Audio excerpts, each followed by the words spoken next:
This interview is for the Brazilian magazine called UFO, and I was invited by AJ, the editor of that magazine, to interview you for a future event where you are coming to Brazil to present I see. your message about the ET contact reality. Um, So I would like to ask you if you, as a first question, if you could, actually just before that, I just wanted to say that I have been uh, studying your books for a few years now. So some of the questions are going to be from a perspective of someone that people that are coming to your material right now, and some questions will be more maybe detailed or specific because of studying this for some time. I see. Good. So I would like you I would like to ask you if you could introduce yourself to us and tell us a bit more about your your life before this whole ET and UFO phenomenon. Well, my life comes in two different parts. The part before this whole reality of spiritual study, life in the universe, visitation, contact, and so forth. And my life after all that began and how that's emerged. I grew up in California in a very nice town called Berkeley, and I went to the university there. And after the university, I worked for a time as a special educator for the blind, working with young adolescents. But I realized that was not going to be my lifelong career. So I set on another kind of journey, more of a spiritual journey, to find what I really was here to do, because I felt something was important, was going to be given to me later in life, and I had to prepare for that, even though at that time I didn't know what that was. So indeed, I began to teach spiritual practice and inner guidance. I did that for 7 years. And in 1983, I began to receive a contact with a powerful angelic force and presence that changed my life completely. The most powerful experience I've ever had, really. And part of the gift of that contact and the new message teaching for the world that would ensue from that contained a vast teaching about the reality and the spirituality of life in our local universe, and what we would need to know to prepare for that contact and for our emergence into a larger arena of intelligent life, which the new message calls the greater community. So in 1989, I received the text Steps to Knowledge, a vast spiritual preparation with an ancient history given to our world for the first time.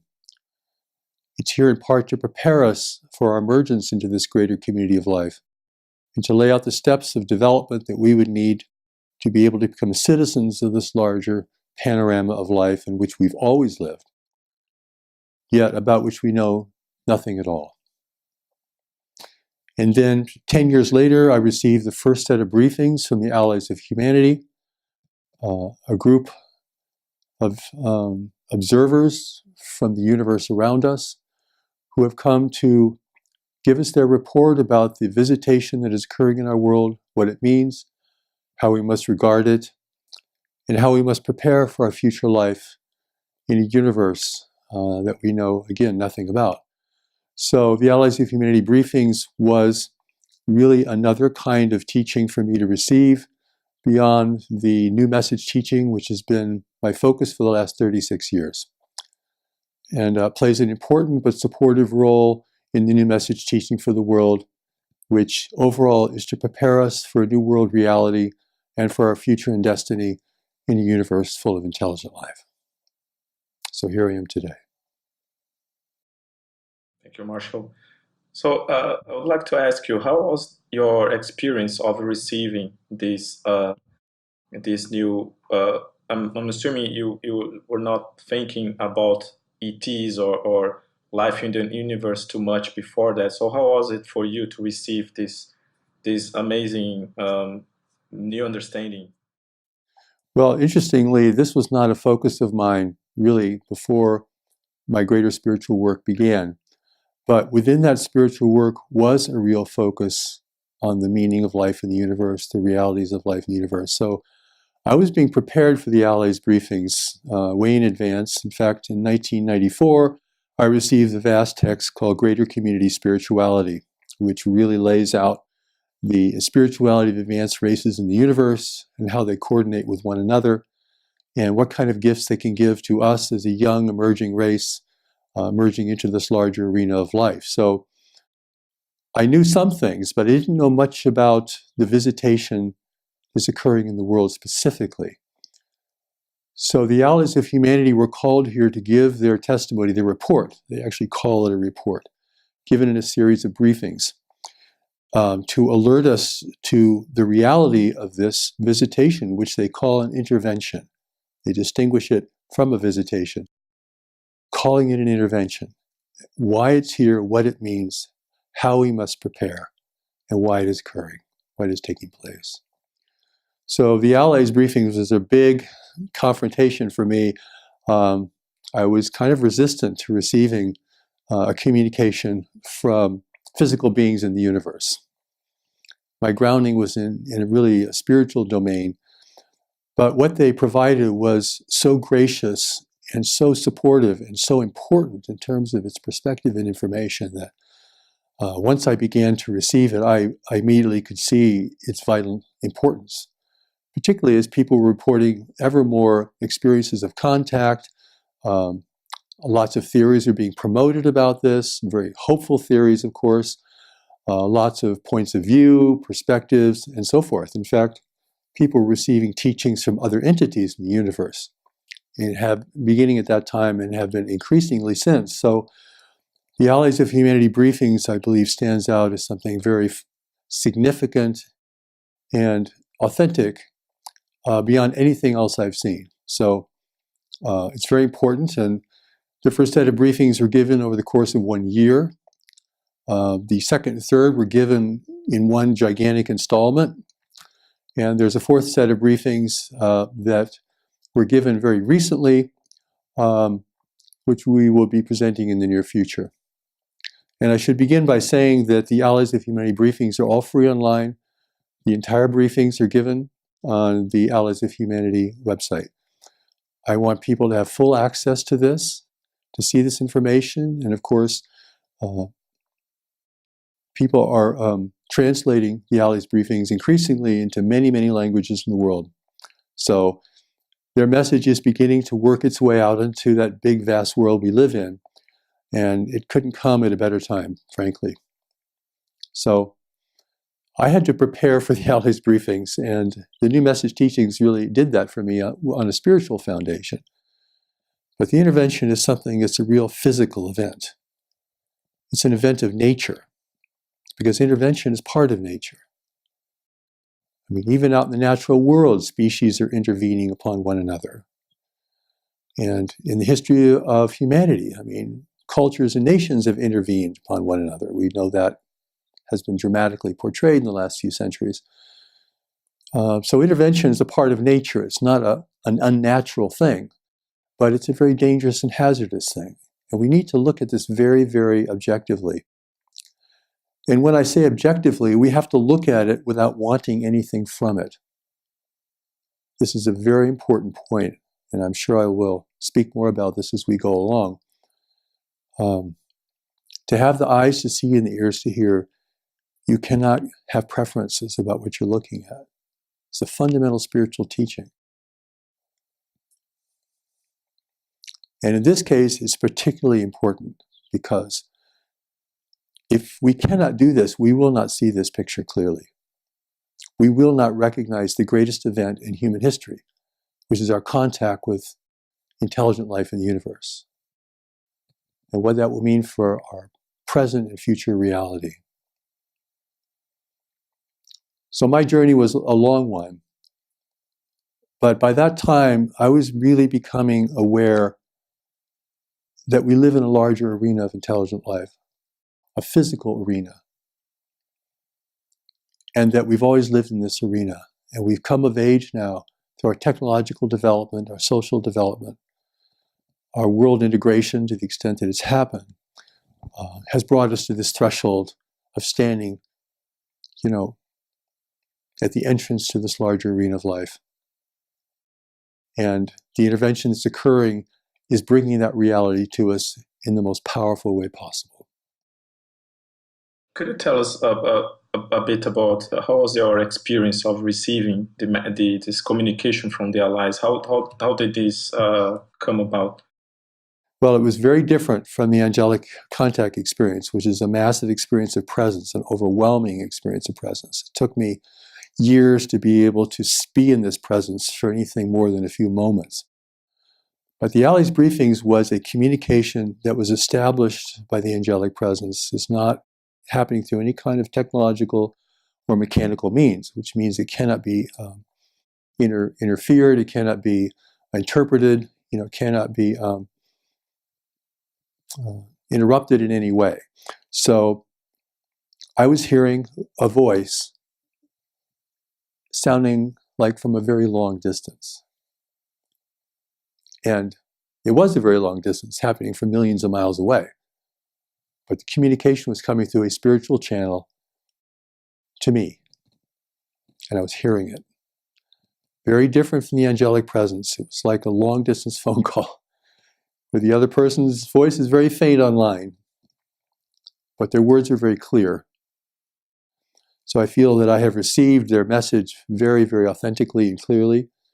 And it's also given with great repetition so that we can have the time to come to grips with it and to understand it more deeply. And since then, I have had these other encounters, very rare, where the next briefings were to be given, often years apart, without any contact in between. Just the briefings themselves. And within the briefings, the allies do tell us something about themselves, why they're here, and what their presence in our world or near our world means, because they're not on our planet. They're not visiting us physically down here on the ground. They're functioning as spies on our behalf to observe a great event happening in our midst that we're barely aware of. Have they revealed anything about their races or where they come from, and are you saying that they're not here on Earth? Why are they not here? Well, because they have a policy of non-intervention. What we need from them is their wisdom. We need them to teach us about what life is like beyond our borders, because we don't know. And in the absence of having real wisdom and knowledge about this, we fill in that picture with our own fears and desires. We paint a picture of life in the universe to meet our needs or appetite or our preferences. But we do not have a picture of the reality. So they do not give their names and their origins because they're here in secret. They're here acting as observers, spies, if you will. And so they have to protect their identity, they have to remain hidden, and out of view of those races who are here interfering in human affairs, manipulating human affairs, overtaking people's lives, and so forth. So their discretion is very important for their success. You mentioned the word intervention, that we are undergoing an AT intervention. Can you tell us a bit about tell us a bit more about that? What is their purpose? Why are they here? What they are seeking here? Okay. Well, first, it's important for me to distinguish the visitation from an intervention. In a visitation, we know who is visiting, we know why they're visiting, we have some kind of relationship with them we're aware of. We're aware of their intentions. We've established some degree of trust or confidence in them. They respect our boundaries. They act graciously in our midst. They do not interfere in our affairs or seek to learn our secrets, just like a guest to your home. They're a guest to your home because you recognize them, you're willing to have them visit you. You have enough trust and confidence in their presence to allow that to happen. But what we're dealing with meets none of those criteria. There are forces here that are here without our permission. They're not revealing who they are or why they're here. They're acting at will within our own space, with their own environment. They're carrying out very dangerous activities and harmful activities in the world today, and have been for decades now. And their overall plan and purpose here, they're not revealing. Meanwhile, they're sowing seeds of persuasion to convince those people whom they contact that they're here for our benefit, or recommend or represent our saviors in some way, or they can give us what we cannot give ourselves, and so forth. So there's a massive pacification program going on as part of the intervention itself. A program of persuasion, a program of submission. Something is happening that will affect the destiny of every person on earth. But they're not revealing anything about themselves. And this is the biggest conspiracy there could possibly be on planet Earth. That we have a force demonstrating greater technology than we have, who understand life in the universe, who are here for their own purposes, which they will not reveal, who are working in secret in a very deceptive manner. So we cannot consider this a visitation if we have any kind of understanding of what is happening in the world today, or how this is manifesting in our midst. Could you tell us about what they are seeking here? Why Earth? Why? What we have that they are spending so much effort to come here? Well, our planet is what the Allies of Humanity call a gem in the universe. A magnificent planet of biological diversity, of temperate climate, of immense resources, highly habitable if you can breathe the atmosphere, a biological storehouse in a universe of barren worlds. I mean, there are not many Earth-like planets out there compared to the number of celestial bodies that actually exist. So, I mean, it's like a gold mine in the middle of a desert. The universe is a vast desert. So, they're here searching for what all advanced societies search for. Resources, worlds of strategic importance, and other societies that they can use for themselves for their own benefit. Very similar to what happens here on Earth. I think many people want to feel that the universe is a better place, that within technology comes enlightenment, higher ethics, higher standards, but we know from my experience here on Earth that is not the case at all. So we're dealing with reality here, but just on a vastly greater scale. Many more different participants. A non-human universe where freedom is rare, and where power is exerted in many different ways that we don't really understand. And that power is being exerted upon the earth at this time, increasingly with each passing day. So they want what we have, a rich, beautiful planet. But they can't breathe the atmosphere, they cannot live here. They cannot survive here on the surface. And that is why they need us as part of that resource. People often say, well, if they're not attacking us, they must be our friends. They must be friendly. You know, they're not attacking the earth. They're not waging war upon us. But really, that's how we think of conquest.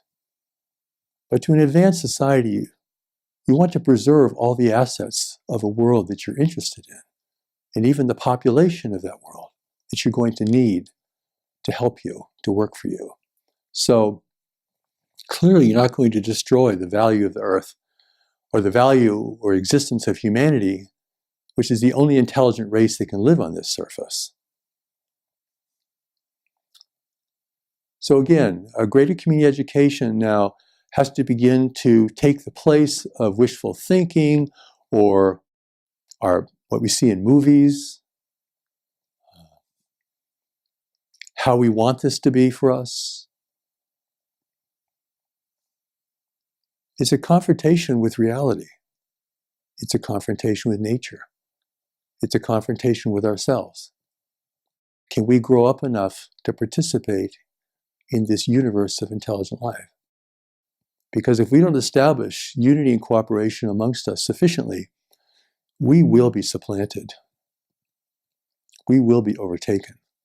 Not by fierce or violent conquest, but by very subtle means of persuasion, where the reins of power gradually are given over to others who we do not know. Can you tell us a bit about the Allies book? It mentions that the intervention here on Earth is basically composed of collectives, right? Can you explain to us what are the collectives and how do they differ from our current reality on Earth, and how, if it's going to be a good thing if we become part of them, or can you contrast that for us? That would not be a good thing. Well, basically, these are small groups of resource explorers that work for larger powers. And they work in such a way they don't have to follow the rules of engagement that are established in our region of space, which the Allies of Humanity briefings and the New Message teachings both reveal to us for the first time. We would have no way of knowing that these things exist otherwise. And basically, conquest is not allowed in this part of space because we live in a highly inhabited region of space where there is a lot of commerce undertaken. And so war is suppressed and violent conquest is not allowed. So you have resource explorers who go out and find things for larger powers. And they're not military groups, but they're very powerful in terms of their power in the mental environment, their power of persuasion, the power of inducement. And we're very vulnerable to these things because we don't really have, in enough people, that core knowledge within us that makes us impervious to persuasion, the thing that makes us so grounded in the truth that we cannot be deceived. And this power lives with all of us, and I'll be talking about this as we go forward, and how important this is for our own preparation, for the survival of humanity, for the well-being of everyone here. So we're not dealing with military forces. This is not a Star Wars kind of reality. That's a human fiction. We're dealing with how worlds are contacted and how persuasion is undertaken in a situation in our world such as it is. It's how emerging worlds such as our own, emerging races such as our own, are initially contacted and cultivated and directed so they can become part of these larger networks of trade, which is something we do not want. In contrast to this, there exist free nations who over time have established their insulation in the universe, their freedom from these large networks of trade, so they can function independently, so they can have degrees of freedom that the greater technological powers do not offer their citizens. But to be free in the universe, you have to become wise about the universe. You have to be careful. And we'll be talking about that through the course of our interview today.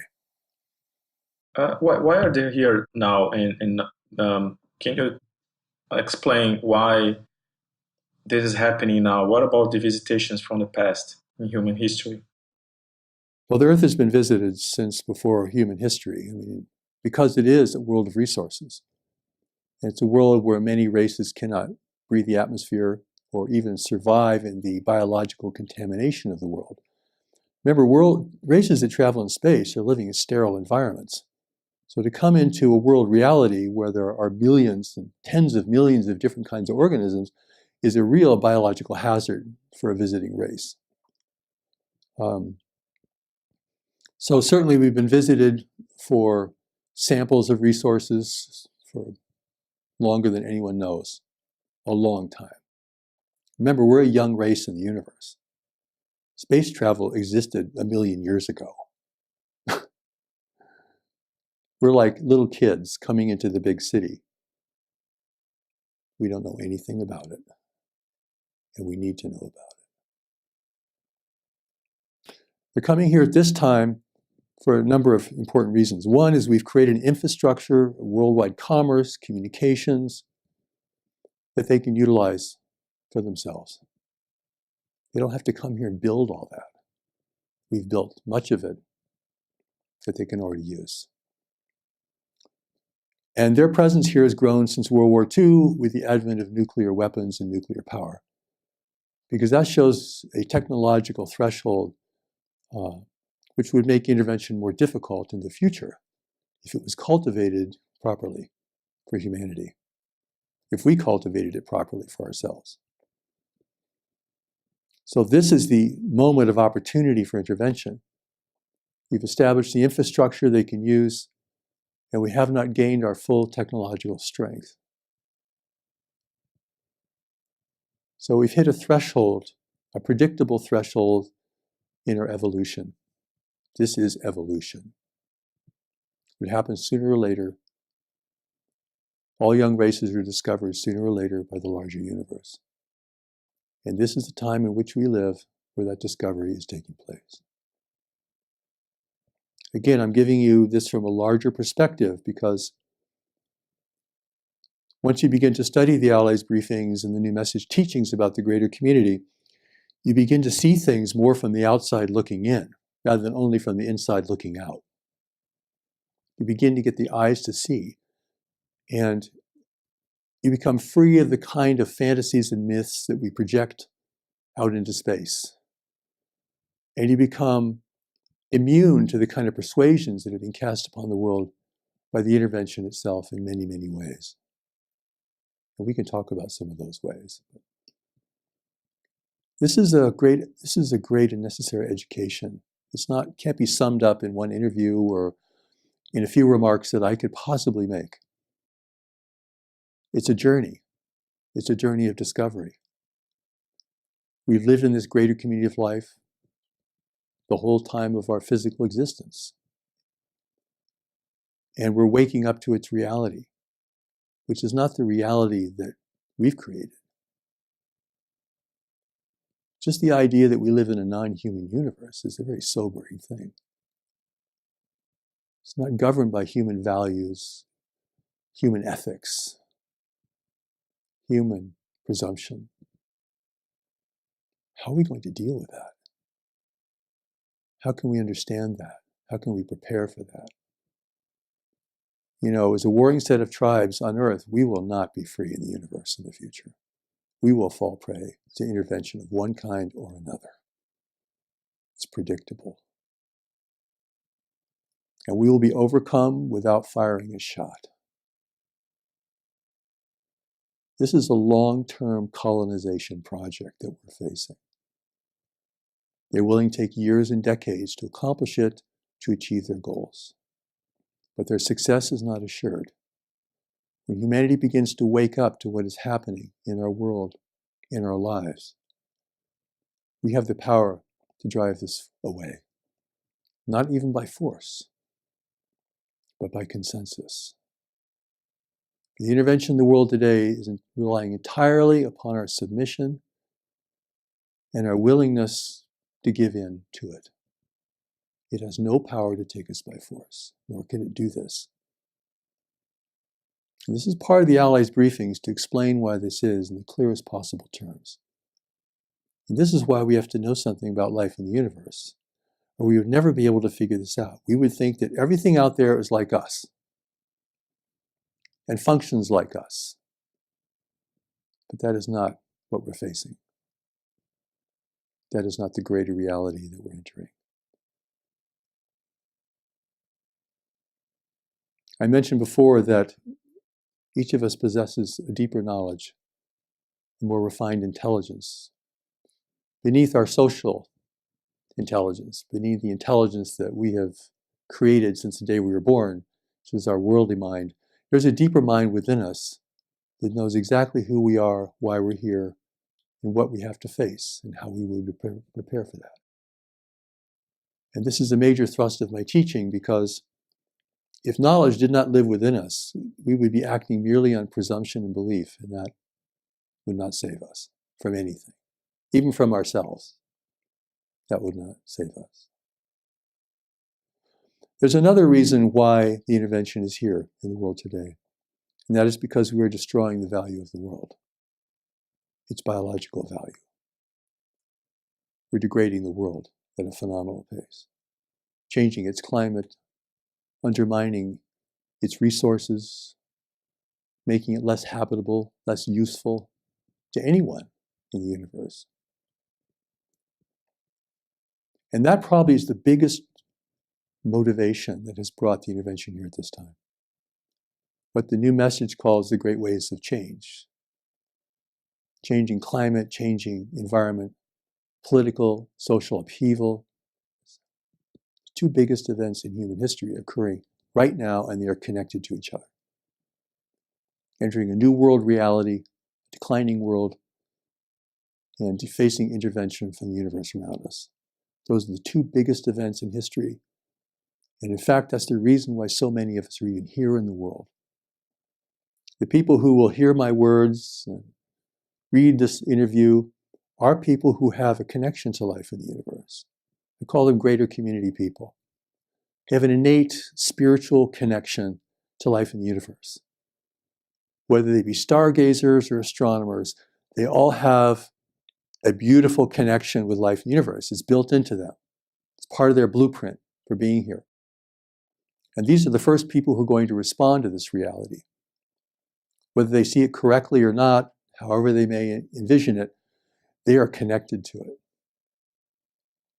And that's a powerful thing to know, because why would we spend so much time dealing with something that is so odd and peculiar, generating so much disapproval from others, even social disengagement from others, unless we had some kind of innate connection? So the first to respond to the Allies of Humanity briefings, the new message for humanity, are people who will have this greater community connection. And no matter how they see this reality, they are connected to it. It is part of their destiny. And there are millions and millions of people who have this greater community connection. And they're the ones I have to reach. They're the ones who have to have this greater community education. Or they'll fall prey to the intervention because they want it. They hope for it. They believe it. They think it's going to save them. They think it's going to give them everything humanity cannot give itself. They're the most vulnerable to persuasion here and inducement. This is a very serious matter. I mean, you have to be a person who's not just fooling around in the face of this. This is the future of humanity right here. The freedom of humanity. Goes beyond corrupt leaders, goes beyond economic policies, goes beyond social engagements, national engagements. This is going to determine the future and freedom of every person on earth, both now and those to come. That's how big this is. I think it's important to know that. If we get this wrong, if we don't see this correctly, don't think you can earn your freedom later. The Allies of Humanity are made up of individuals from several different worlds. Each of these worlds was overcome by intervention, and in each of these worlds they had to fight for their freedom to regain their own sovereignty at great cost to their populations. So they are the ones who can best tell us about intervention and how it has to be recognized, how it has to be discerned, how it has to be resisted, and how it has to be overcome. We're at the early stages of the intervention now. We don't have to fight them for our freedom. But we do need to oppose their presence here if we're going to establish our own rules of engagement as to who enters our world and what they can do here. Because this is our house. Intervention has even posed itself as our ancient ancestors, here to come back to protect us, to reclaim us. You hear these things. So many different stories, so much falsehood. Tell the native peoples anything and they'll give in. Look at the history of intervention in our world. What happened to the native peoples who could not see or discern who was coming over the horizon in their tall ships, who was stepping onto their land, what they were really there to do? Whether they came in a warlike manner or in a peaceful manner, what were they really there to do? What did they promise? What did they offer? What were they really there to do? Let the lessons of intervention from our own world history, our own national histories, teach us the wisdom that we need to bring to this greater phenomenon, because we are now the native peoples of this one world, all of us, facing intervention from forces we do not recognize or understand. Are we just replaying history here on a global scale? Let us not be foolish and think that promises of wealth, power, or spiritual fulfillment can be just given to us as a promise by forces we do not even know, who will not reveal themselves, their activities, or their purpose to us. This is where humanity can grow up. We're in kind of an adolescent stage, the human family as a whole. I mean, there are wise individuals everywhere, but as a whole, we're sort of adolescent. Everyone's out for themselves. They're competing with each other, fighting each other, even over trivial things. Even our religions are fighting each other. And we've been fighting each other the whole way. And now we come upon a threshold that's going to require us to unite for our own defense against a greater force that can undermine us subtly over time, but very deeply. That's the intervention. This is why the Allies of Humanity were called here to give their testimony. Not to interfere with us, not to land on our surface of our world, but to give us this wisdom. For we would never achieve it on our own. How could we? No one on earth knows what's going on in the universe. I wouldn't know. It has to be revealed to us. And that is what the Allies of Humanity briefings are about. Can you explain to us about the activities of the intervention? How are they achieving or trying to gain control of the planet? Being a very small force or set of forces, because there's more than one group here, they have to use the powers of their persuasion and the fact that they represent higher technology, which is very impressive to certain people. There are 4 fundamental activities of the intervention, and the Allies of Humanity briefings deal with this in great detail, which I cannot do here today. The first is to establish connections with people in positions of power and influence in governments, commerce, and religion. Remember, the intervention wants to remain hidden. They're doing everything they can to remain hidden. Even as they fly through our skies, and witnessed by airline pilots and military pilots and millions of people on the ground, they want to be hidden. So to influence people in positions of power by offering them technology, unlimited power, or predominance in the world. I mean, some people cannot resist this. You can think of leaders of certain countries who at this moment could not resist these temptations. Very powerful. The next is to establish hidden bases on Earth from which they can operate. Since they cannot breathe our atmosphere, they cannot expose themselves to our biological environment, they have to seek places to hide their craft. If they come and go from Earth, that gets noticeable. If they live in their oceans, it could be hard to detect them. Or in mountainous areas and places. But they need a presence here to do what they're doing. And they need off-planet prep in our solar system as well to help them. This is a long-range project for them. They don't live near us. In fact, the intervention lives in space. They don't really have planets of origin. He just represents other planets who could not be doing this here without serious problems arising for them. The third avenue is to affect our religious impulses and aspirations by emphasizing that we're totally corrupt and we cannot redeem ourselves, but they are not corrupt, they're enlightened, and they can redeem us.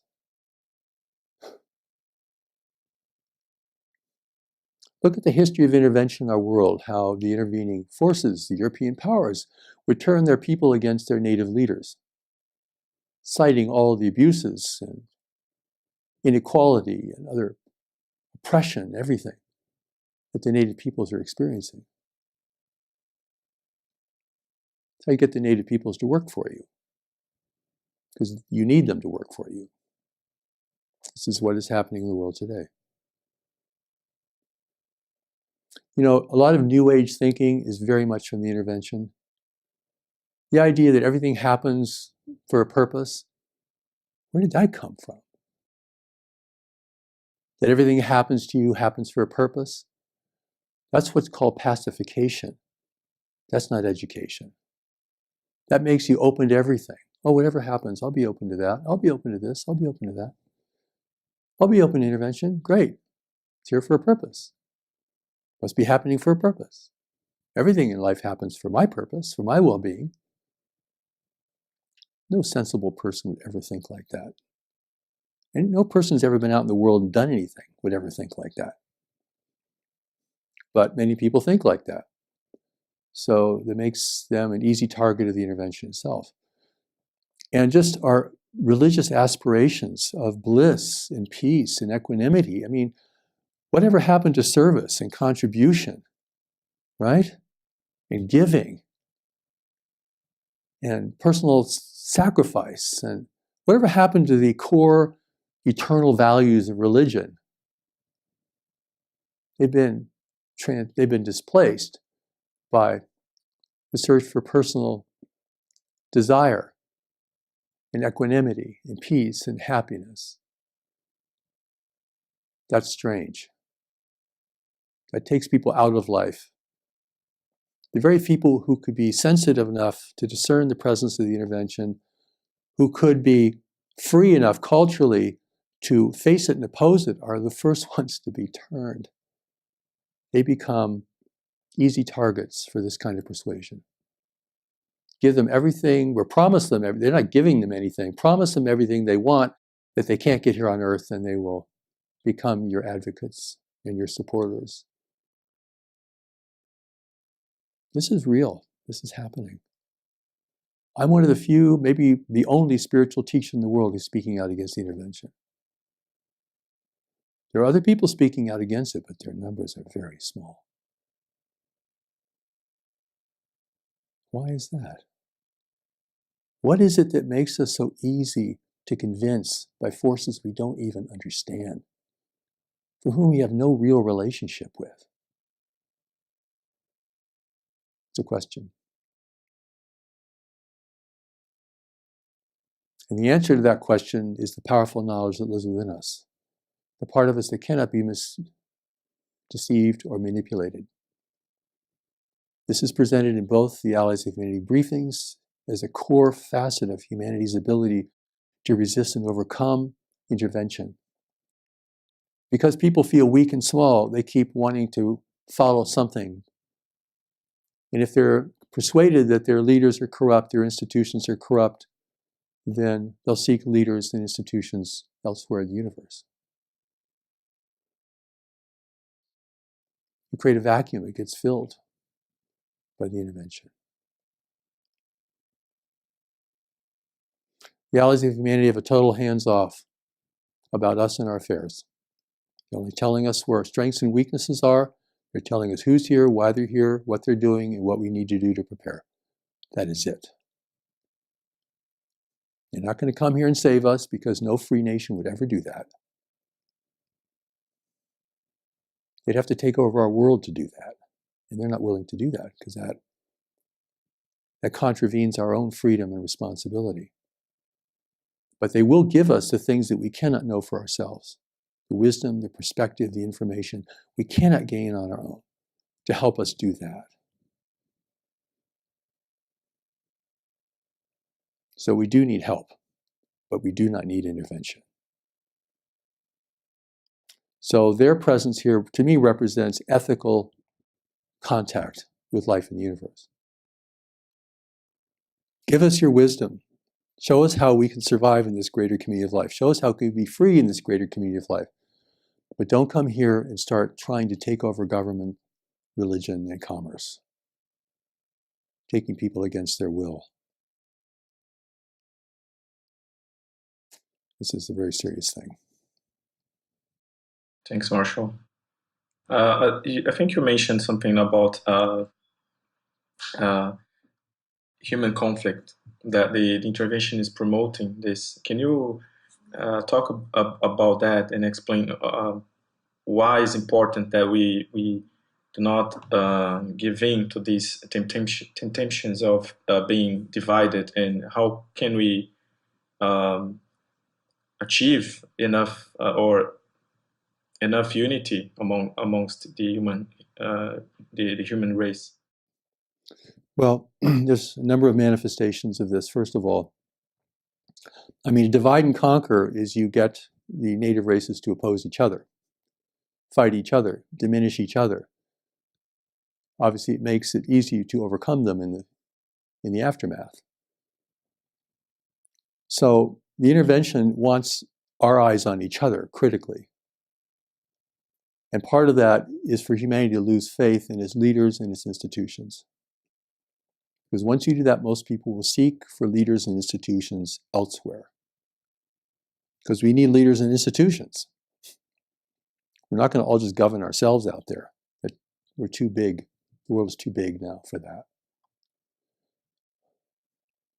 An example of that is, up until maybe 20 years ago, there was legitimate UFO research. But most of that research has been overtaken by conspiracy theories, which again turns us against each other, turns us against our leaders, turns against our institutions. And certainly generating war and conflict or promoting it in some way or influencing it in some way sets us against each other. It weakens the strongest nations in the world. Why has America gotten involved in intractable conflicts? It could not win, but which weakens it, where it loses stature in the eyes of the world, sets its own population in conflict with itself. I mean, the strategy here, this isn't just, we make our own mistakes, certainly, and we are full of corruption, certainly, but the intervention is here to turn us against each other. And it's succeeding. More fracturing in the world today, old alliances breaking up, populations are suffering because of the great waves of change, loss of resources, loss of wealth, loss of opportunity. This is the environment in which humanity can be overtaken. We're not that strong and we're becoming weaker as we go forward. But we have the strength to overcome intervention. I'm going to really emphasize that as we go forward. Can you talk about that? What's our strength, and how can we overcome something that appears so difficult? These races, they have this greater technology, and how can we? And they have these more developed mind abilities of influence. How can we counteract or neutralize that? Well, let's talk about influence and consciousness first. The importance of learning the way of knowledge is that who you are is not your social mind, the mind that has been created and influenced since the day you were born. And the deeper mind within you is the eternal part of you. This is at the core of all religion and beyond religion. The deeper mind cannot be deceived. It knows who you are, why you're here, and what is happening in the world, and how to respond. You cannot influence that mind from any force, be it human or otherworldly. It's only responsible to God. It's your connection to God. It's a connection that was never broken from God. It's your lifeline to God. Whether you're religious or not. Many people say we're spiritual but not religious, but it's all the same. The intervention cannot overcome knowledge.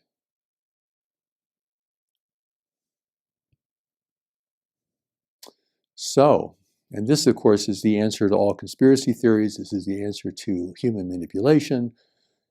I mean, this is really where people become powerful because they have the eyes to see and the ears to hear. They cannot be deceived. So at the very core of us is the answer. It's not like we're going to create a better technology than they have. No, but we don't need to. They're a tiny force in the world. We're a bunch of wild, restive natives who keep fighting each other, but if we turn our attention on them, they have to leave. And because conquest is not allowed in the universe, this part of our universe. Elsewhere it is, but not around where we live. It always has to look like they have our approval in being here. And that's why they try to gain our approval, because they need it to justify their presence here. Because there's other eyes watching them. And if it looks like we're accepting their presence and you want their presence, that validates their whole approach to being here. Again, something we would never know about. It's presented in both the Allies of Humanity briefings and more completely in the New Message Teaching for the World. So we don't know what's going on beyond our shores. And this is what makes understanding interventions so difficult. I mean, we don't know what motivates them, what limits them, what their strengths are, what their weaknesses are, why they do what they do, why they don't do other things. Because we don't know what's going on in the universe beyond our shores. So that's why the New Message has given us the whole book, Life in the Universe, the reality and spirituality of life in the universe, and a more recent book on the greater community, to begin to give us not only the reality of contact, but the reality of life that generates contact, which we cannot produce ourselves. This has to be, in this case, a gift from the divine, or a gift from the Allies of Humanity. Because otherwise, we don't know what's happening, why it's happening, what it means, or what to do. The four fundamental questions. What is happening? Why is it happening? What does it mean? What do we do? We don't have an answer for any of those. We can keep talking about UFOs or visitation, but we don't know what that is, why it is, what it means, how do we prepare. So this is a critical need. Our greater community education must go along with our emergence into a greater community of life, or we will not be a free race in the future. And no matter what country you live in, no matter how oppressive it might be, you have no comparison for what it would be like to live in a non-free world in the universe. So clearly, the work of many people in the world, my work, is to build human freedom and responsibility. The intervention is here to break those down. Using our own tendencies, our own grievances against each other. And I should also mention, one of the ways that the intervention sets us against each other is in national conflicts. Because those individuals in positions of power, commerce, governance, and religion can be very supportive of these conflicts, depending on what's influencing them. What influences people is an important thing. We influence each other all the time. And that's why knowledge is so important to us, because it can't be influenced except by God.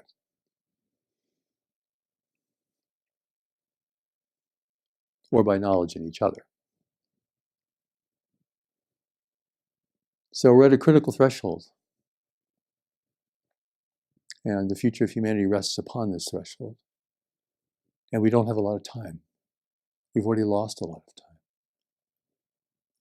Intervention's been operating in its current phase for about 40 years. There was the initial contact experience, and those represented some positive races too, trying to alert us to the dangers of our own nuclear technology, but they were supplanted by the intervention. So there are no good races here now. They're all different groups here for the same intention. They're all part of the intervention. You can't get into a good guy, bad guy thing here. Humanity, this is part of the Allies Humanity briefings. Humanity is not ready for contact. We're too adolescent. We're too divided. There's no one to speak for all of us. We're too warlike. We don't have the species maturity yet to deal with the complexities, sophistication of the greater community. So the Allies say no one should be visiting you, absolutely, for any reason. All they could do is send you information that might be helpful to you, but they should not be here on Earth. Point blank, no exceptions. No one's going to come and save us, and those who say they do are really here to establish themselves here.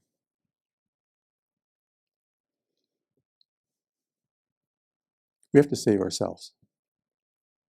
Every race in the universe, whoever gained freedom, had to save themselves. They might have gotten assistance from others, but they had to save themselves. We have to do that. So, this is a big reality confrontation for us, the intervention. And it's a necessary one. It can actually be beneficial to us because an intervention taking place over the entire world is the only thing that can really unite a divided and conflicted humanity in its own defense. War would cease on this planet if that was the growing understanding. We need each other and all the resources that we have as individuals, as nations and cultures to be able to establish ourselves as a free race and to resist intervention. And a big part of establishing yourself as a free race is resisting intervention. Because a world of this value, governed by reckless, warlike, intelligent life, is going to face ongoing intervention at one level or another. But not conquest, because the world's too valuable for conquest. So, this is a very different way of seeing this than what many people are assuming or believing. They have no way to, I'm compassionate for them because they don't have this information to inform them. And if you look at this purely from a preferential standpoint, you of course want this to be a good thing. Visitation is a good thing. They're here to help us because we're important in the universe. Everyone loves us because we're lovable. And we need their help and they're going to come help us. That would be great. It's just not true. And it will never be true. The history of our world has never been true. And our world is a microcosm of life is like in the universe.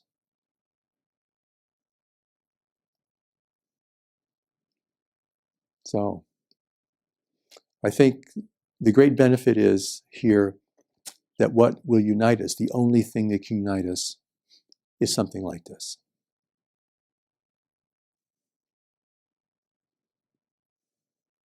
But how many people are aware of this intervention and can see it for what it really is?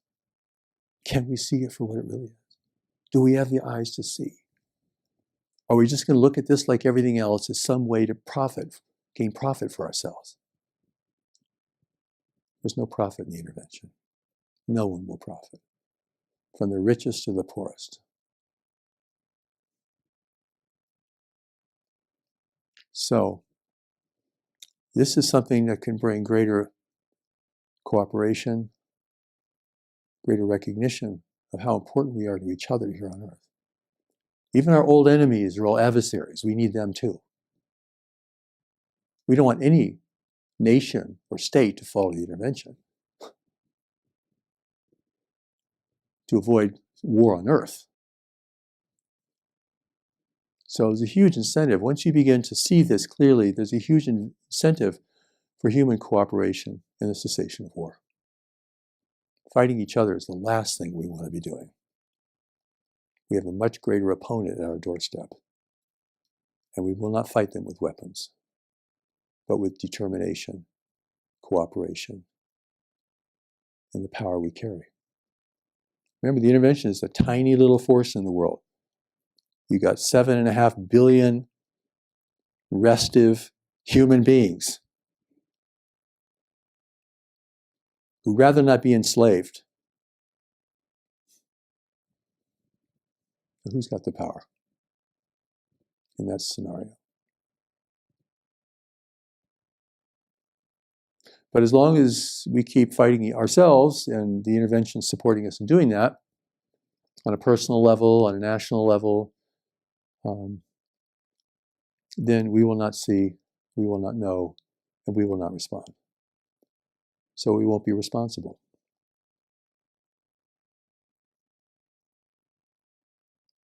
So really the ball's in our court. And even if we were to thwart this intervention, drive it away, there'll be another attempt at intervention, maybe in a different way. One of the ways that we will be overtaken is making us dependent upon foreign technology. Trinkets from space to dazzle the native peoples. A gadget, some little sparkly thing.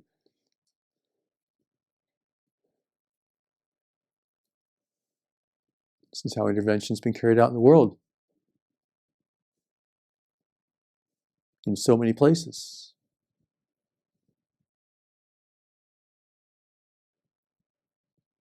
Do not accept technology from anyone from beyond this world. They are planting the seeds of our future dependence. No exceptions. Do not take gifts from anyone in the universe. Material gifts. Sowing the seeds of our future dependence. That's what the Ali's briefings are telling us. Adamantly. Don't do that. Who in the world can resist that, though?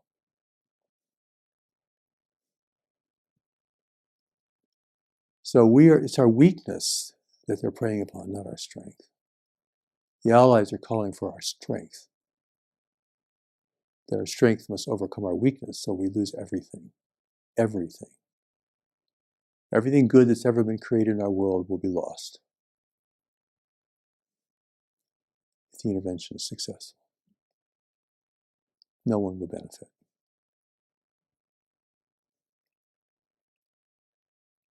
So we've all come into this world at this time for a greater purpose. It's not like, gee, I wish I wasn't here at this time. No, you're here appropriately. Everyone, no matter who you are, come to the world at this great turning point, where the future and destiny of humanity will be decided the decades to come. It's a powerful time to be here, if you could be connected to your deeper purpose, to the powerful knowledge that lives within you. Marshall, so I would like to ask you, you mentioned that it is really important that we become, that we don't become part of those networks of trade in the universe, those collectives, and that is really adamant that we become a free race, such as the Allies. How can we achieve that? What are the requirements for this? This is a very good question. Well, there are three basic requirements for freedom in the universe. There's unity, there's self-sufficiency, and there's discernment and discretion, which go together. Unity means a nation, a world, the population world is not constantly fighting and struggling with itself over territory or resources. Okay, because that just makes you so vulnerable to outside intervention.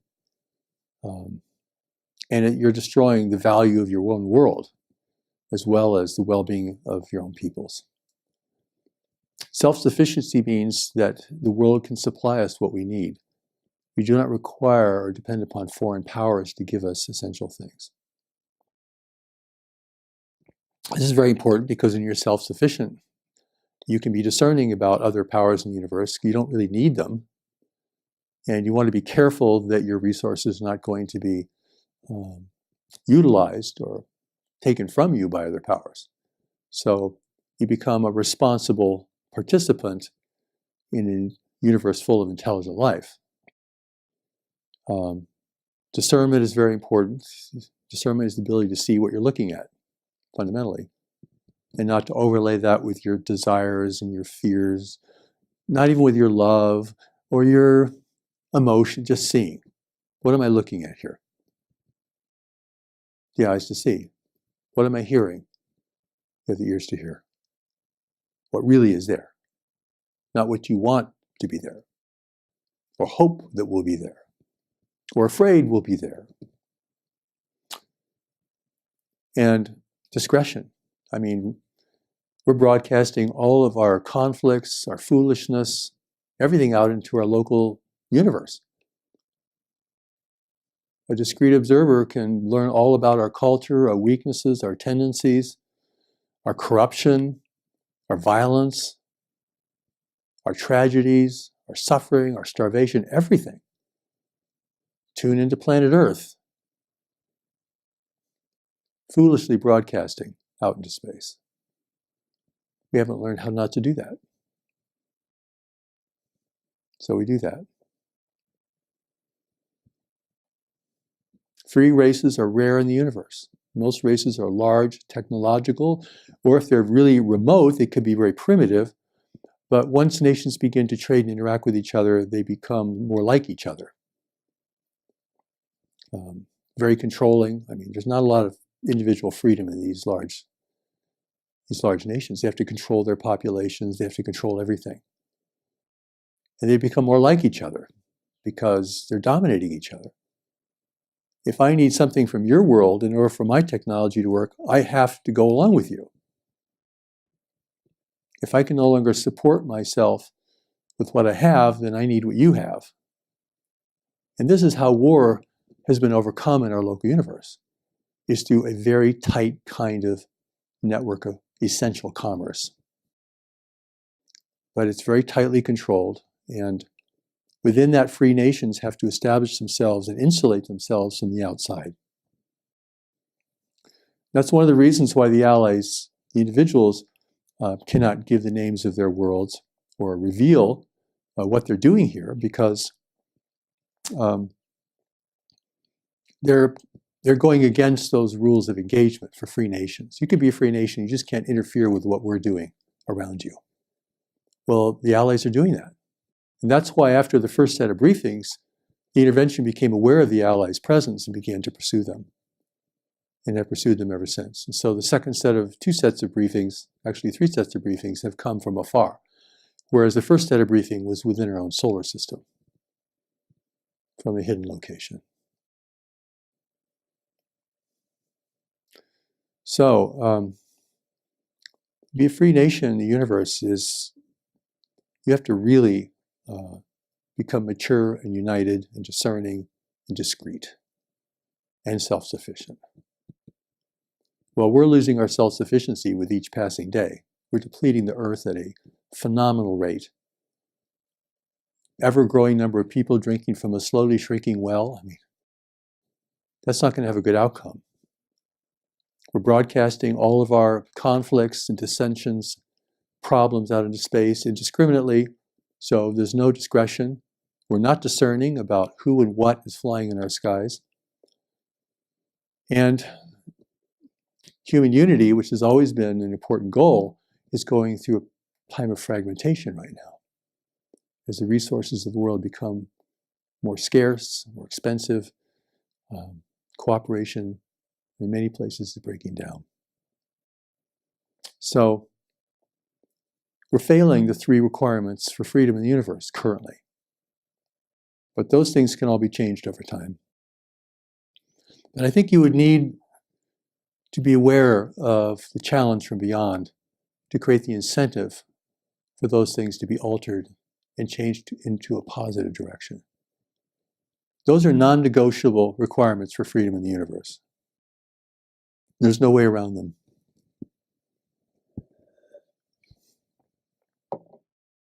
The allies are actually operating according to a greater coordination, a spiritual coordination. That's what has brought them here. They weren't sent by their governments.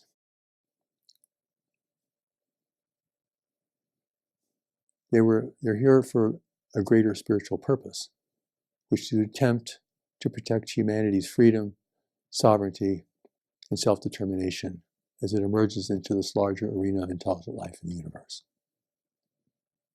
That's the purpose of the Allies of Humanity briefings. That's in part the purpose of the New Message to the World. Though the New Message is much bigger and much more complete and deals with many more things than the intervention, that is essential to its purpose. And we live a time of great consequence right now. Time of great calling, great spiritual calling. Time of great meaning. Time of great importance about what people do with their lives and what they serve, what they respond to in their nations, their cultures, and in the whole world. We're a world community now. We're a fledgling world community, but we are talking to each other all over the world. We're looking at each other all over the world. We're interacting, we're trading, we're visiting, we're carrying on engagement all over the world. Never happened before to this degree. So we have a lot of promise. We've kept knowledge and religion and spirituality alive in our world, where it's died out so many other places or never existed to begin with. I said earlier that we live in a non-human universe where freedom is rare. Why is freedom rare? Because it's hard to establish and to maintain. So easy just to fall in line with those around you, consolidate power, dominate your populations. That's the easy way. The hard way is freedom is messy, freedom is difficult. Freedom requires you elevate your population. It requires restraint, it requires compassion, it requires so many different important qualities in any kind of being. And many young races like ours, emerged in the greater community, never just succumbed. They just were overtaken. But only after they built enough infrastructure, usually for the intervening race to use, because no intervening race wants to have to build the whole world's infrastructure. Let the natives build the infrastructure in this case, because it's a whole world. And we're doing that. But we don't have to do that for them. So let it be very clear, this is the world planet of our origin. This is our gift from God. No one else has rights here. No one else owns this place. No one else is our ancient ancestors. Okay. You have to be very clear. These things are all being undermined right now as part of the intervention's persuasion, the pacification program, to pacify humanity. Make us give in, give up, make us believe. It's a powerful force in our world. Look at who we elect as our leaders, and you can see how powerful a force that is.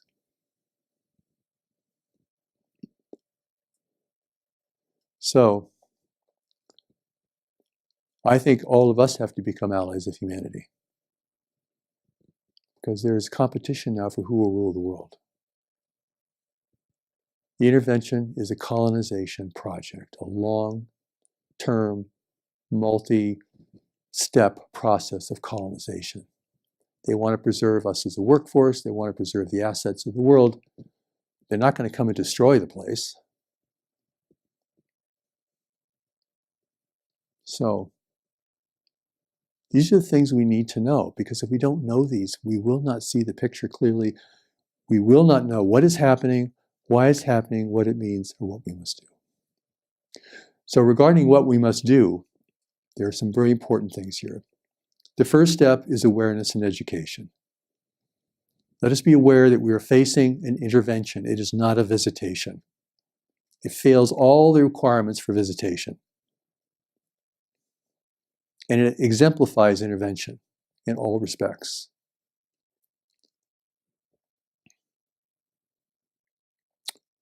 Education. We need to learn about life in the universe. What can teach us about that? Well, in this case, our source, God, is teaching us about that through the new message of humanity. You can believe it or not, but before you deny it, you better read it first to find out. Because only God can do that. Only God knows everything about life in the universe.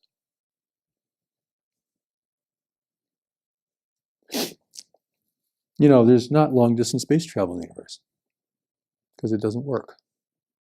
There's not multidimensional travel in the universe because it doesn't work. So most races are very local in their reach, their influence. There's so many things we have to learn anew that's going to, you know, this is not like watching a movie. So our education here is really important. And when you begin to have it, things start to make sense. You begin to understand, okay, this is why, this is what is happening. This is why it's happening. This is what it looks like. This is how it's manifesting. How are we going to prepare? That's the fourth question. Why it's happening? What is happening? Why it's happening? What does it mean? How do we prepare? Well, nobody knows how to prepare. That is why the Allies of Humanity briefings were given, along with the new message of humanity, so we can learn to prepare. And at the center of this preparation is the power of knowledge that is within us. It can give us the eyes to see and the ears to hear. It is internal, so it's fearless. It cannot be overcome by influence or persuasion. Can it be overcome by grief or loss, tragedy? It's the core of our strength, our purpose, our destiny, and our reason for being in the world. Things that cannot be discerned at a level of the personality. So is this a tragedy for humanity? Could be. Or does it represent an upgrade for humanity? I'll go with the upgrade, because that's what it really is. People don't advance because they want to. They advance because they must, facing real circumstances, real challenges, real needs. That's how all things of value have been established. Not from wishing or wanting, but from what must be done. And you hear things that must be done. We must recognize the intervention as intervention. We must gain an education about it and about life in the universe, and what is centered here, what its strengths and weaknesses are, how to respond, what to listen to within ourselves, so we know how to be strong and powerful rather than weak and easily manipulated. It's a challenge to each person who can respond. That is why this is focused on the individual, not trying to change governments or trying to change whole populations of people. This is a calling for individuals, particularly people who have a greater community connection, who has a natural affinity for life in the universe. It's a good place to start when we talk about preparation.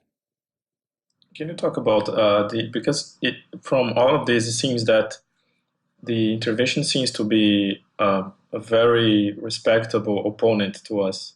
So we might feel at first when reading the briefings from the Allies that it's such a almost impossible task.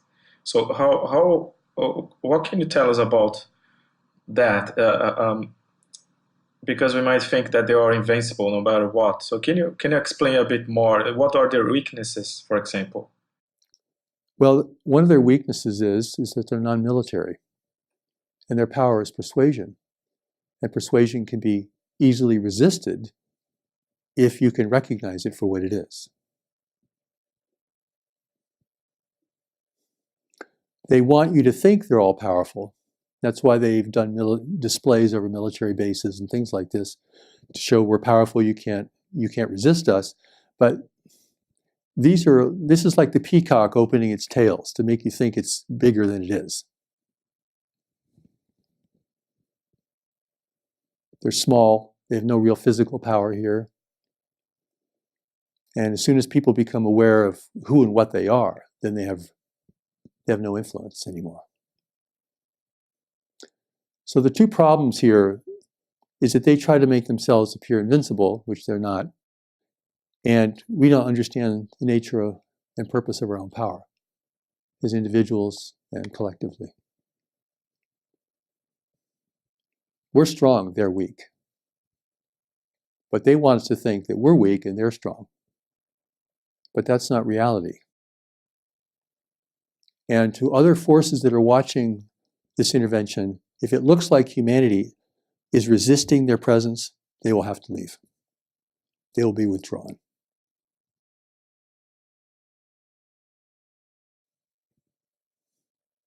The allies of briefings will describe to you exactly why this is the case. Something, again, we could not know for ourselves. We do not know how things work beyond our borders. We only assume from what we understand here on Earth, and that is not enough. But we do know what intervention is from our own history. We know its outcome. We know how it's carried out. We know a lot of things that can be very helpful to us, our wisdom here on Earth.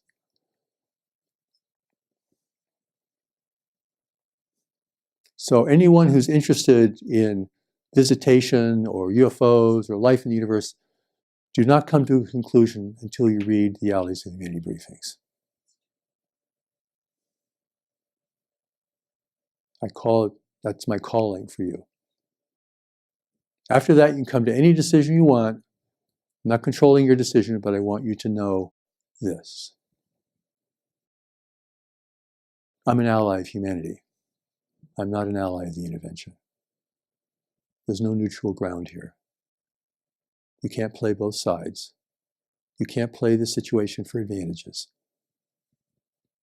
It's a stark decision about who and what will determine our fate and future.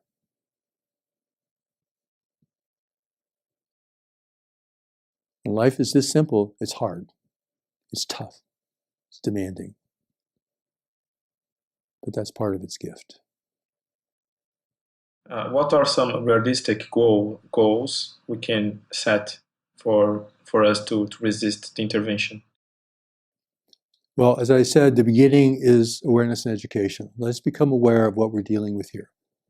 Can I just know this for what it is, without any preferences? The education is essential. You can't get it at any university. It's being given to us now to the degree to which we need it.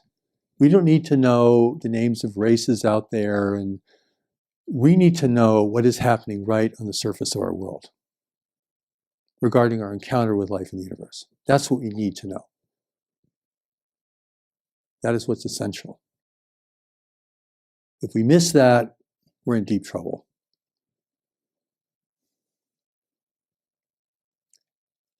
So again, this is my invitation for anyone reading this or hearing my words to explore the Allies of Humanity briefings. They're offered free online.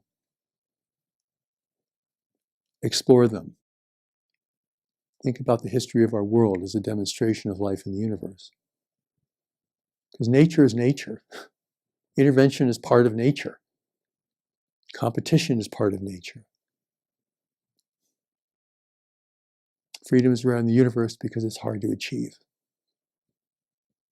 Hard to maintain, but well worth it. No one ever became free by accident. And no one ever became wise by accident. This is the great challenge of our time. This and the condition of our climate and our world. Those two things have the power to destroy human civilization. So that is the great challenge of our time, in my view. There are other important things in the world, but we can't neglect those two great challenges. It's time to grow up.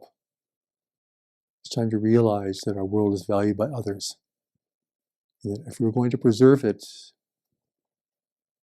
as our planet of origin, we're going to have to take very good care of this planet and its resources, and we're going to have to establish terms of engagement regarding anyone who comes here, just like any other established world in the universe.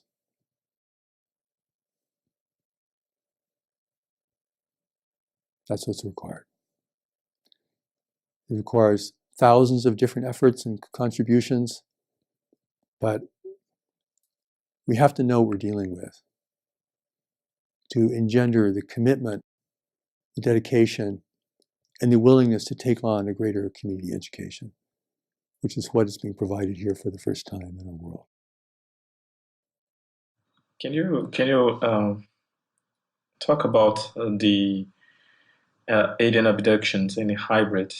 What do you think of those things, and how are those things ethical? Are those things good for us?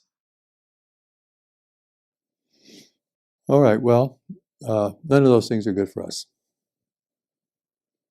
To take people against their will, to use your genetics, to destroy their personal lives, it's not good for anyone. And the purpose is to create hybrid individuals who can help carry out the plan of the intervention here on Earth. People often ask, well, are elected officials, are they hybrids? No. It's those who advise them that could be the hybrids. Very persuasive, very intuitive, look like us, but aren't us. It's a long-term project. It's not like it's going to take, it takes a century for the intervention to accomplish its goals. It's worth it to them. They get to preserve the planet and at least part of the human population for their own purposes. It's worth a long-term project. It's how these things are undertaken.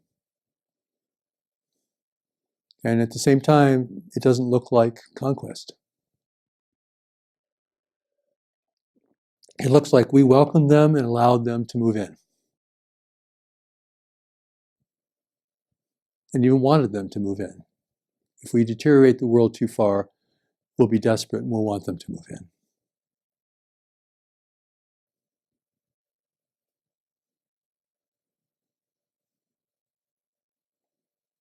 So, even hearing these things is a challenge and a confrontation.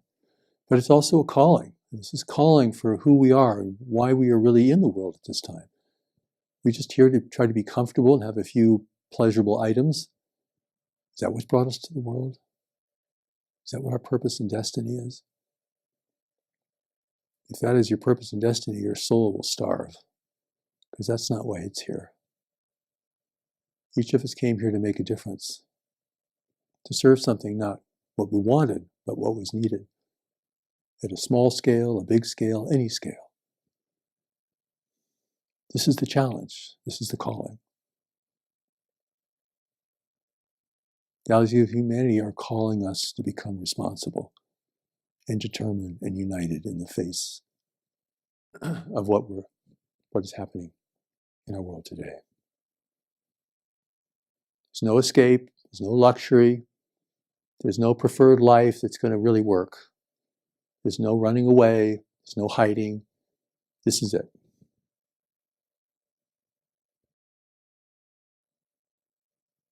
This is it. It's the best thing that can happen to a weak and struggling humanity. There's a big demand that will require greatness from us. We have to be the architects of our own freedom in a universe where freedom is rare. That is the challenge. How can we prepare for this whole new reality of contact? How can we individually prepare for this? Well, preparation, of course, is the fourth question, and that's where studying UFOs could never go, because it has no answer for that. we have the briefings, we have the new message teachings on life in the universe, on the greater community, and we have steps to knowledge, which is how we gain contact with our deeper intelligence. Bigger than intuition it is.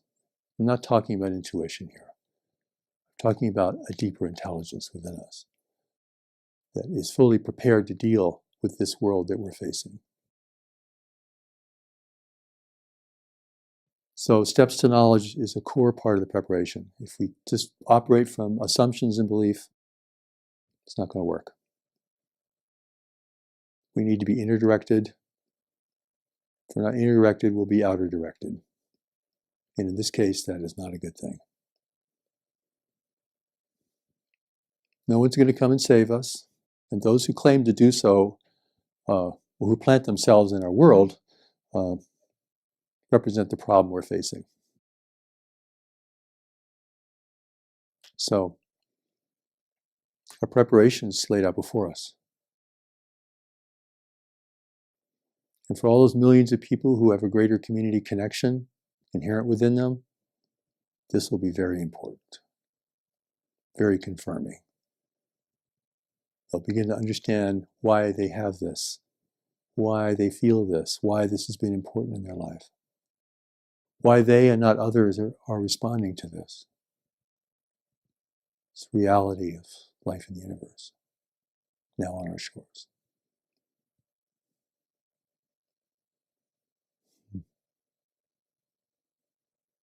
The blessing is with us, but we must respond. Have the courage and the humility to respond. To set aside our preconceived notions, ideas or things we believed in before, to put those at risk for a greater truth, for a greater reality, for a greater purpose. It's a challenge facing anyone who has a greater destiny in the world. They have to outgrow their ideas and beliefs to begin to take the journey towards fulfilling that destiny.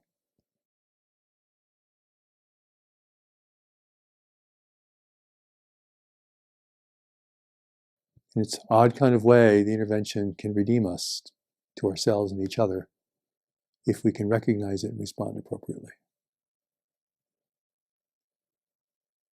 Beyond that, we must make it known that we do not welcome visitation from anyone unless the world community has agreed to it and it can meet our own requirements. We set the terms of engagement, we as human beings. Not as individuals, but as human beings.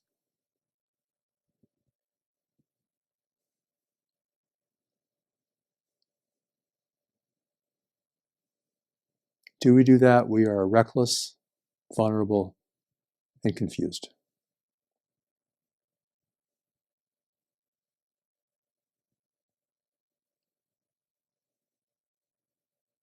So you have to hear this message in your heart. It's not simply a bunch of ideas that I'm presenting to you. It's reality. It's not my reality. It's not what I want. I didn't make this up to make myself feel better. This is a huge challenge. This is a fire drill for the whole planet.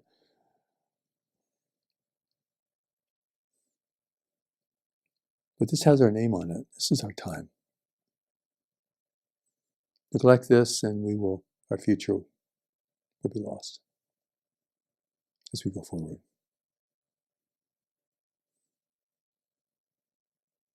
And those are the stakes.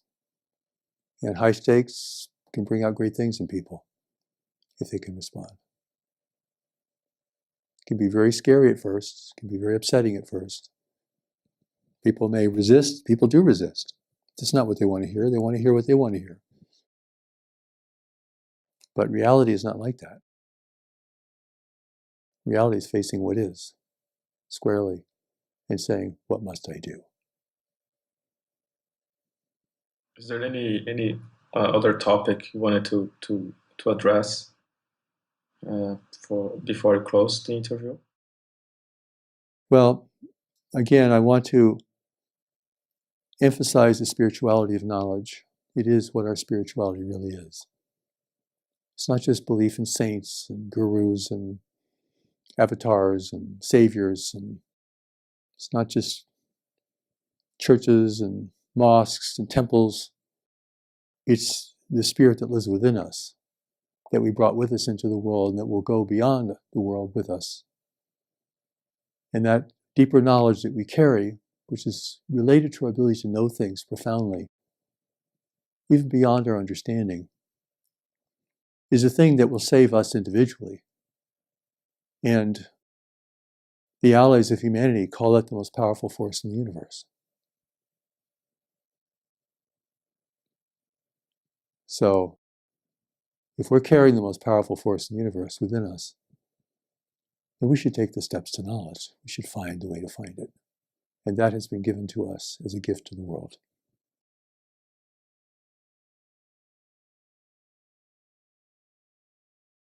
I mean, it wouldn't make any sense for me to provide the warning, the exigency of this, if the preparation wasn't also provided. To be shown something this big and overwhelming without a way out of the jungle, a way out of this dilemma, would be unfair, kind of cruel. But the way has been given. This is the way that other free nations in the universe have warded off or fought their way out of intervention, because intervention is very common in the universe. For emerging worlds such as ours, humanity is an emerging race in the universe. So if we're going to be free, we're going to have to earn it. We can do that without war, but it will require immense determination, cooperation, and trust in ourselves and each other. And only a great need in the world could make that happen. And we have such a great need.